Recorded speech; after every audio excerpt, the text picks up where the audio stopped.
저는 뭐 이게 일본 말인데 우리가 쓰는 말이긴 한데 쓸데없는 가오 잡았다고 봐요. 예. 야, 뭐 어차피 사형 아니면 무기징역 둘 중에 하나였고 뭐 무기 금고가 있지만은 그거보다는 뭐 무기징역이 훨씬 가능성이 높았고 그럼 뭐가 됐든 웃음이 나왔을 것 같아요. 예. 아, 그래요? 예, 그냥 가오 잡는 거 약간 헛웃음 성격도 있다고 봅니다.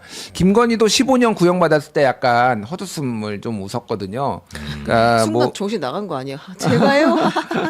예. 그러니까 센 척일 수도 센 척. 있고. 예, 특유의 상남자 컴플렉스 제가 여러 번 얘기했잖아요. 상남자 컴플렉스가 있다고 윤석열은. 그래서 그럼 뭐 별거 아니야. 어? 뭐 그 사형 뭐 제대로 해봤자 뭐 이런 느낌 뭐 이런 거고. 아니면 어차피 우리나라에서 사형은 집행은 안 될 거라고 생각하고 그 다음에 뭐 정권이 바뀌거나 나중에 또 무슨 일이 생기면 본인 사면 받을 수 있을 거라는 그런 기저의 믿음 같은 게 혹시 있나? 그 뭐 민주당이 지금 사면 제한법 지금 발의해 놓은 상황이잖아요. 네. 그 내란과 관련해서는 사면을 할 수 없다. 네. 뭐 이런 법을 지금 발의를 한 상황이라서 예. 꼭 좀 통과됐으면 좋겠다. 이거와 관련해서는 뭐 그 네. 생각이 들고요. 그러니까 최민경 기자님 잘 설명을 했는데 이제 특검이 이제 세 가지 논리를 크게 했어. 이게 사형이냐 무기징역이냐 갑론의박이 있었잖아요. 한인섭 그 서울대 법학전문대학원 명예교수 같은 경우에는 이게 훈장처럼 될 수 있으니 무기징역이 낫다. 정치 찬압의 어떤 훈장 사형수 뭐 이런 것 때문에 무기징역이 낫다라고 주장하시는 분들도 있고, 그러니까 그 전두환은 사람을 죽였는데 네. 여기는 윤석열은 사람이 죽지 않았기 때문에 이거는 사형보다는 무기징역이 낫다 이런 논리도 있었거든요. 사실은 근데 전두환은요 사형이 최고기 때문에 사형을 받은 거예요. 그 위에 만약에 능지처참형이 있으면은 저는 그걸 줬었다고 생각을 해야 됩니다. 그러니까 최고형이 사형이라 어쩔 수 없다. 예. 그래서 저는 뭐 특검에서 얘기한 거는 헌법소를 진 대통령이 헌법 질서를 직접 하게 했다. 그리고 반국가적 성격이 명백하고 국회에 무장국령을 보낸 거는 12.12 때도 없어. 그 전에 비상계엄 때 한 번도 국회 보낸 적은 없었거든요. 네. 예, 그 이승만 때 버스를 납치한 적은 있습니다. 예. 예, 뭐 그런 상황이 있었지만은 국회의원이 탄 버스를 세 네. 번째는 전혀 반성하고 있지 않다라는 점들 얘기를 해서 뭐 국민 법감 정도 생각을 했을 거예요. 그래서 사형 구형이 좀 마땅하다. 네, 뭐 그렇게 네. 봅니다. 예. 그 진짜 반성하는 모습은 아직까지 한 번도 우리가 볼 수는 없었죠. 예, 윤석열의 반성 모습은 저희가 아마 저희 기억에는 전혀 없었던 것 같고요. 전혀 보고 싶지 않습니다. 반성하는 것조차. 저는 왜 자꾸 사과를 요구하고 반성하는 모습을 보려고 하는지 잘 모르겠어요. 아니 뭐 요구할 것도 아니지만 그래도 스스로 자신이 한 일을 생각하면 반성하고 숙연해질 수도 있잖아요. 근데 이제 그런 것조차도 이제 없었다는 거고. 하나 좀 말씀을 드리고 싶은 거는 네. 이제 계속 반복됐던 얘기인데 뭐 계몽령이었다라고 하면서 거대 야당이 국회 독재를 해가지고 헌정질서를 붕괴시키는데 이게 만국의 위기에 처했다라는 게 윤석열의 주장이잖아요. 네. 그런데 지난번 작년 4월에 총선에서 본인이 다수당이 될 기회가 있었어요. 이게 우리나라가 이게 굉장히 놀라운 통계인데요. 집권당이 중간에 총선이 있을 때 접은 적이 없습니다. 야, 뭐 노무현 때도 열린우리당이 네. 이겼고요. 뭐 이명박 때도 당연히 총선에서 대승을 했고요. 그 2008년, 2012년. 네. 2008년은 완전 압살했어요. 민주당이 81석밖에 못 가져갔어요. 집권당 2012년마저 심지어 정권 말에도 이겼고. 그런데 집권당이 계속 이렇게 참패 그리고 야당한테 과반을 넘겨준 거는 윤석열이 처음이에요. 그러면은 본인이 정치를 잘했으면은 사실은 이렇게 무슨 의회 독재를 그러니까 뭐 본인 주장으로 의회 독재를 막을 수가 있었거든요. 네. 근데 이거를 이렇게 본인이 이런 탓을 하는 게 웃긴 거고 저는 한마디 공감하는 게 있습니다. 윤석열의 말에 제가 드디어 공감하는 게 생겼어요. 공감하는 말이 뭐예요? 예. 이런 바보가 어떻게 친위 쿠데타를 합니까? 아하. 이렇게 얘기를 했어요. 자기가. 본인을 바보라고 했어요. 무슨 얘기냐면은 나는 이거 계몽령이라고 생각했고 이런 것들 알려주면은 헌재에서는 이렇게 잘 설명하면은 별 문제 없을 거라고 생각했는데 이런 바보가 어떻게 친위 쿠데타를 합니까? 야 넌 바보야. 내가 그 부분에 있어서는 내가 진짜 한 10,000배 공감한다. 아내밖에 모르는 바보. 아내밖에 모르는 바보. 네. 자기 객관화. 속은 거야지, 썩렬이 형. 네. 자, 일단 사형 구형됐고요. 네. 그다음에 한 달 뒤에 이제 2월 선고가 19일에 나오고요. 네, 선고가 나옵니다. 자, 그리고 설 직후더라고요 이게 보니까. 그러네요. 네. 자, 그리고 윤석열을 도왔던 사람들, 이 네. 사람들에게도 구형이 있었습니다. 그렇습니다. 그 내란 2인자 김용현 전 국방부 장관에게는 윤석열 전 대통령과 한 몸처럼 움직였다고 판단했다라면서 무기징역을 구형했고요. 노상원 전 정보사령관에게는 징역 30년을, 네. 조지호 전 경찰청장에겐 징역 20년을 구형했고, 김봉식 전 서울청장은 징역 15년, 김용군 국방부 조사본부 수사단장은 징역 10년 등등을 구형했고요. 한덕수 전 총리에게는 15년, 이상민 그 전 장관에게 15년 구형된 상태입니다. 네. 자, 이렇게 해서 쭉, 그러니까 맨 위에 윤석열, 김용현 두 사람 빼면 127년이 나오나요? 도합? 뭐 이 정도 아마 나오는 것 같습니다. 네. 요거는 짧게 설명을 하면은 네. 그 96년에 있었던 12.12 내란 이거의 구형과 매우 흡사한 구조를 가지고 있어요. 당시에 그때 검찰이 윤석열 사형, 구형을 얘기하는 겁니다. 윤석열 사형, 그리고 노태우 무기징역. 왜냐하면 내란 주요 임무 종사자 중에 가장 핵심이 노태우였거든요. 네. 그리고 그때 당시에 정호용 특전사령관, 여기가 이제 소위 말하는 광주 학살, 광주 민주항쟁을 이제 진압한 책임으로 여기도 이제 무기징역. 그 다음에 나머지는 대략적으로 15년에서 10년, 12년 이렇게 받았어요.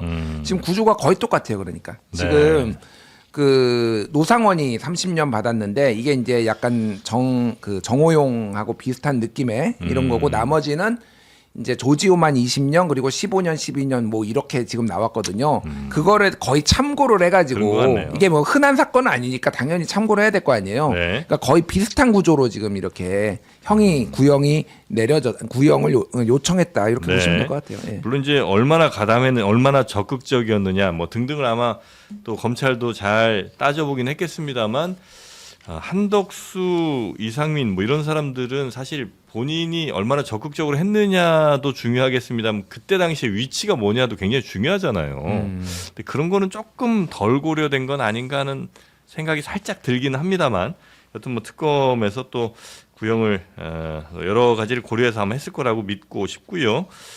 근데 이 구형하는 과정에서도 정말 뭐 아까 웃음도 좀 나왔습니다만, 최호종 변론에서도 뭐 별별 궤변들이 많이 쏟아져 나왔다고요. 네, 이제 다시는 이런 말을 들을 수 없으니까 한 번만 전달을 하겠습니다. 네. 윤석열 전 대통령 측이 그 자기들의 세계에 굉장히 빠져 있어서 맥락을 잡기 어려운 이야기들을 하거든요. 네. 몽테스키웨가 등장을 했고, 몽테스키웨. 예. 우리 교과서에서 옛날에 배웠던 그렇습니다. 철학자. 배보윤 변호사가 몽테스키웨의 삼권 분립 개념을 이제 인용을 하면서, 계엄 선포는 고도의 정치적 결단을 필요로 하는 대통령의 정치 행위였다. 이건 사법 심사 대상이 되지 않는다. 많이 들었던 얘기인 것 예, 같고요. 이게 아마 공소 취소를 하라는 취지의 이야기인 것 같은데. 예. 그리고 이제 이동찬 변호사는 요하네스 케플러, 갈릴레오 갈릴레이를 이제 거론하면서 이들의 공통점은 그래도 지구는 돈다라고 말한 것이다. 다수가 언제나 진실을 말하는 것은 아니다라고 이야기를 했어요. 이 얘기는 우리가 지금 내란 몰이를 당하고 있지만 그러니까 너네가 우리를 몬다고 해서 다수라고 진실은 아닐 거야라고 주장하는, 모르겠습니다.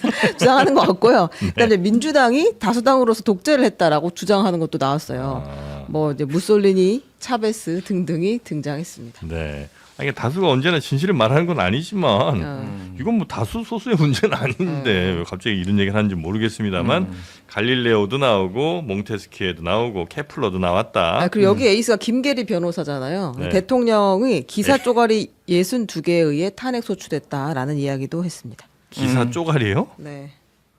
와, 여기 뭐 하여튼 뭐 언론이고 뭐 의회고 하여튼 중요한 게 아무것도 없는 사람들인가 봐 여기는. 일단 제가 대한민국을 대표할 자격이 있는지 모르겠지만 대표해가지고 몽테스키웨, 갈릴레오 갈릴레이, 요하네스 사과. 케플러, 그리고 뭐 조르다노 브루노 뭐 이런 분들께 제가 사과의 말씀을 좀 올리겠습니다. 예. 사자 명예훼손이에요, 이거 진짜. 예, 천국에서라도 분노와 불쾌하지 마시고 편안하게 좀 지내셨으면 좋겠고요. 네. 이분들이 무슨 죄입니까 지금? 그러니까 이게 이 변호사들의 주장은 이런 거예요. 하는 한 축은 뭐냐면은 우리가 지금 선관위에 가고 뭐 이렇게 한 게 부정선거 때문에 지금 그렇게 된 거다.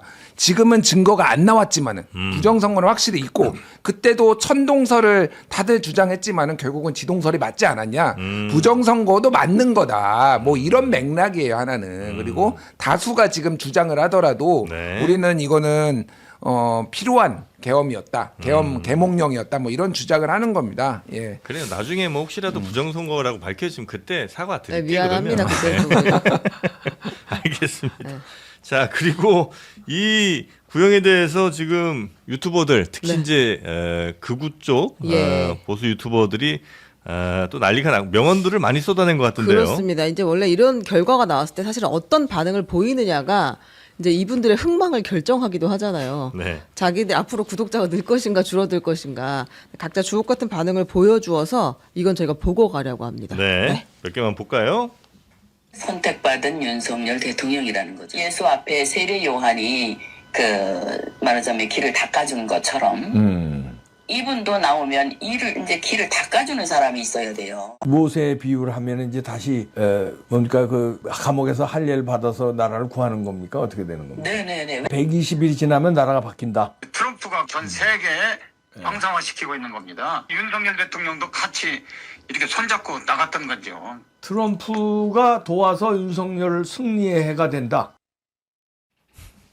네. 근데 저렇게 하면 이제 장사가 잘 된다 이거죠? 아니, 그것까지 모르겠죠. 이봉규 씨랑은 정프로님 제일 친한 거 아니에요, 우리 중에 지금? 저희가 거기까지는 모르겠고. 그래요. 네, 그리고 이제 전한길 씨도 이제 이렇게 이야기했습니다. 이 조작해서 구형할 거라면 차라리 검사들이 사형을 구형하면 국민들에게 더 대반전이 일어날 것이다. 이런 이야기를 미리 하기도 했습니다. 무죄가 네. 선고되거나 아니면 공소 기각될 사건이다라고 이야기했어요. 이분들은 특히 이제 트럼프를 강력하게 좀 마지막 구세주 정도로 생각을 하는 것 같아요, 그죠? 예. 일단 제가 다시 한번 세례자 요한과 모세 오늘 사과 쇼야 나라를, 뭐야? 네, 대한민국 대표해서. 대표해서 이분들께 네. 좀 사과를 제가 올리겠습니다.